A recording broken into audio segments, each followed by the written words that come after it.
Cyfall yr alwyd, papur wythnosol at wasanaeth oriau hamddenol y teulu, dan olygiaeth Beria Gwynfe Evans.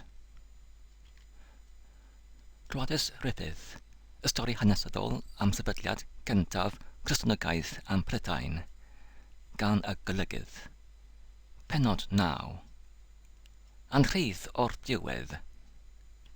Nid rhyfedd pan ystyrier popeth oedd fod y cachorod wrth yr ystanc wedi ei lwyr anghofio gan y dynes dewyr oedd wedi peryglu cymaint mwyn ei achub.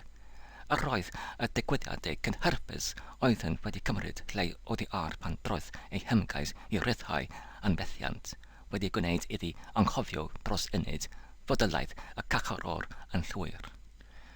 Roedd genius a'i filwyr hefyd hyd yn oed pe temlend digon o dystori dros y trian yn ffodus i ddymuno ei ryddhau o'i berygl wedi cael ei llyncu i fyny mor llwyr gan yr ymdrechfeydd oedd newydd gymryd lle, fel nad oeddent wedi ystyried dim am y cachoror oeddent wedi adael yn rhywun wrth yr ystanc.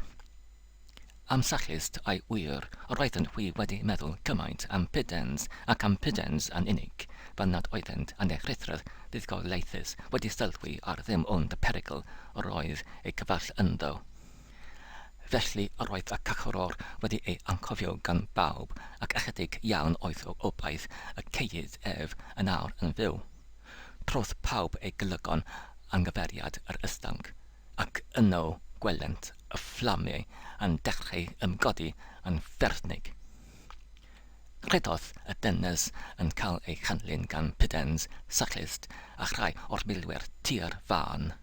Hyrddiwyd y ffagodau cynedig ymaith a ryddhawyd y cachoror drian, ond nid cynt y datodwyd y chwymau oeddent yn dal y dyn pwynedig nag ysyrthiodd fel corff marw a buasau wedi llithro i'r daear, ond i bai i frychiau cadern sachlyst ei derbyn. O rhy trigarog, llefai y dynes, y mae wedi marw. Yn wir, yn ddangosau felly, dyd oedd aelod yn cyffro na gywyn yn crynu, yr oedd y llygaid a'r gennau yn gau, yr oedd y gwynebryd. Oedd pan ryddhawyd ef gyntaf yn gwisgo gwawr rhydd goch y fflamau yn awr yn gwelwi. Daeth y chechrigus yn blaen, cyfarwyddodd wynt i osod y dyn i orwydd ar y daear, yna galwodd am rhywun i dal ei ben. Brysiodd y dynes ymlaen a chymerodd ben y trian ar ei mynwedd. Yna gosododd y meddyg ei law ar galon y dyn ac ar ôl gwrandaw yn y styd am enid. Galwodd am diferyn o wyn. Ystynwyd hun iddo gan un o'r swyddogion cychynol. Gosododd ychydig dyfrynau rhwng gwefusau gwelw a diodefydd, ond roedd y danydd eto yn rhestro'r gwlybwr i fyned yn bellach. Heb pydryso am foment, ymaflodd y meddyg mewn dagr o regus un o'r milwyr ac yn wthio blaen yr af rhwng y danydd a gorodd rhyw cymaint ar y gennau. Yna, tywalltwyd y gwyn i fewn a chyfarwyddodd y meddyg y dynes i ostwng ychydig ar ben y diodefydd. Gwnaeth hithau hynny a theiglodd y glibwr adfywiol i lawr i wrth y dyn. Nid hir y bu achwaith cyn dangos ei effeithiau. Canfyddwyd rhyw gryniad rhyfedd yn rhedeg trwy holl gorff ac elodau y dyn, canlendwyd hyn drachefn gan anadliad dwfn ochnediol ac yna agorodd y llygaid gan sychlu am foment yn hirt ac yna mewn syndod ar y gwynebau tyner o amgylch. Diolch fyddo i ri, y mae yn fyw, ebe'r dynes ar dagrau gloiwan yn ei llygaid. Paleu yr adwyf, gofynnau y trian mewn llais egwan. Ambleth gyfellion, diolch fyddo i'r diwiau, ebe pydans, o'r hwn a benlyniau gerllaw y dynes ieuanc. Diolch i'r diwiau ac i'r fondeddys diwy'r galon yma na fuaset yn aberth cyn hyn i'r fflamau ac i'r gyndarydd creullawn dy elynion di a hithau. Roedd yn diolch iddi hi ac i'r diw trigarog a graslawn osododd yn ei chalon hi I geisio fy ngwaredu. Berdyn. Rhaid I chwi hefyd beidio anghofio diolch i'r milwyr derion yma, dyfodiad brydlawn y rhai angyd a dywerder ei hymysodiad ar ein gorffymwyr fi anffoddion ei gwaredigaeth. Berdynes ieuanc. Os yw geriau yn ballu, cyn garchoror, nid yw'r galon yn ballu, ac os yw fy ngallu yn rhy fechan I addalu iddynt hwy ac I tithau am eich cymwynasgarwch I mi, fel fy nhad yn feddiannol ar digon ac ni ydy efeu eich gwaithred, tegariad hon fened hebio yn dy sylw.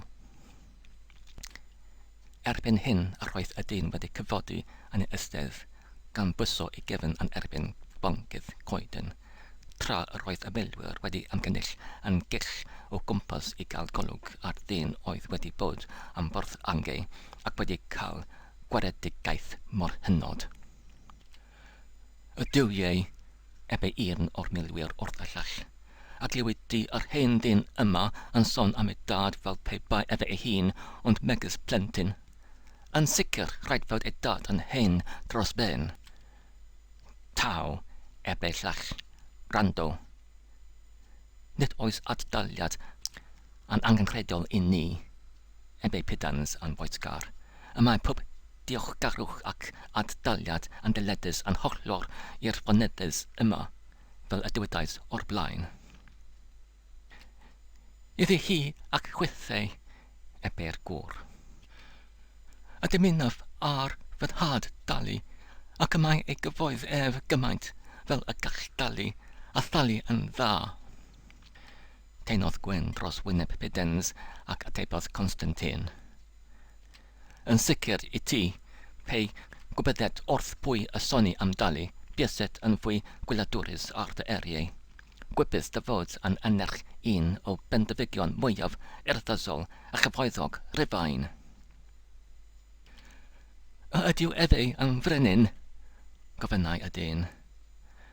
Nac ydyw, Constantine, ond mae o waedoliaeth uchaf pendifigion Rhufain. Wel, gwr, dan wenu, mae fy nhad yn gwneud ei blant oll yn fy hynnoedd ac yn offeriaid. Rhaid fod ei ymedodraeth yntau yn un eang iawn, sachlist, os yw ei blant yn lluosog.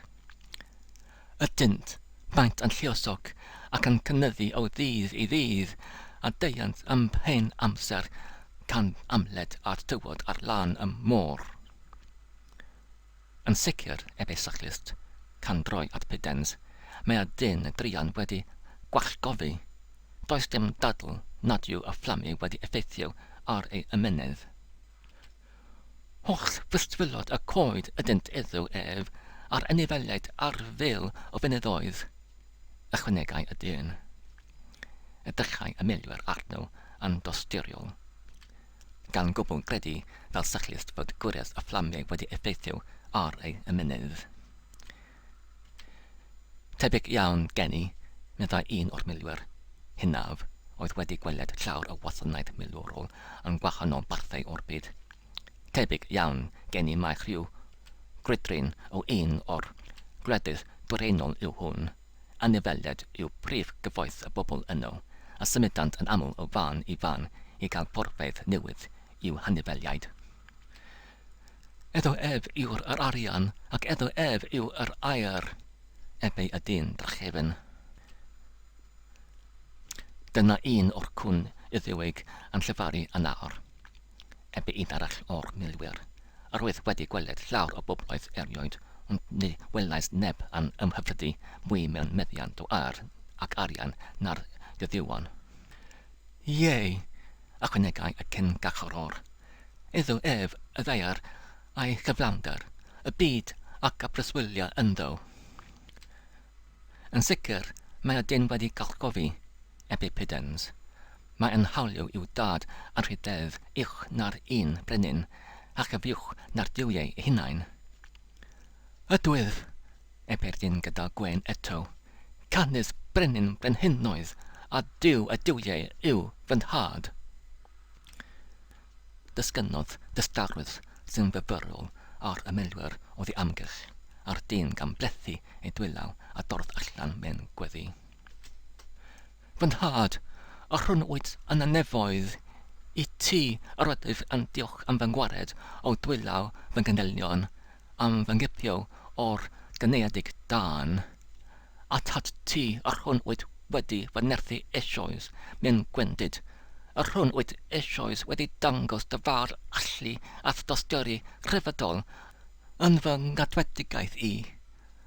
Y gwelaf oedd wesion a tad ti a rhydd eto yn troi gan desif arnats yn dy diriondeb ath dy gyredd im tywys am harwain a dy ras ar hyd y llwybr sydd eto o'n blaen, gan nerthu atolwg netha dy was i sefyll i fyny drosod ti, i fynegu dy enw i'r bobloedd ac i dwyn y rhai sydd yn preswylio mewn dweichlwch i rhyfedol o leini dy fab bendigedig.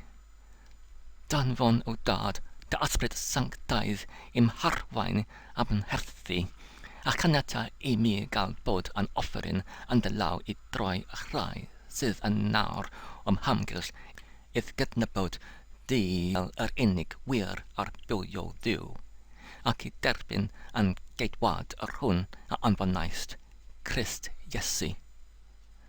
Yn ei enw ef, o dad, yr wyth yn cesio gennyt y fraint hon, can gofio iddo ef fy nysgu. Pa beth bynnag go ofynwch i'r tad yn fy enw i, efe a fydd i chwi. Yr rwyd wedi fy ngadw ac wedi fy nerthu hyd yma. Cadw atolog a nertha fi eto hyd y diwedd. Idd enw di y bydor gogoniant yn oesoedd. Amen. Gwrandawodd y milwyr y swyddogion a'r dynes y weddi hon mewn syndod. Amdangosau fel peibai rhyw allu a norfygol yn eich rhymo wrth y fan, rhyw dylynwad a'n wrthwynebol yn ei tueddu i randaw gyda pharch ar weddi at diw nad adwaenent, ac nad oedd nemawr ohonynt wedi clywed son amdano erioed o'r blaen. Nisgallai y mwyaf yn ystyriol ohonynt dorri i mewn ar y dystawrydd hynod oedd wedi dysgu'n arnynt. Ether syllent mewn dwfn bach ar y dyn hynod oeddent ychydig funudau yn ôl wedi ei alw yn wach gofddyn.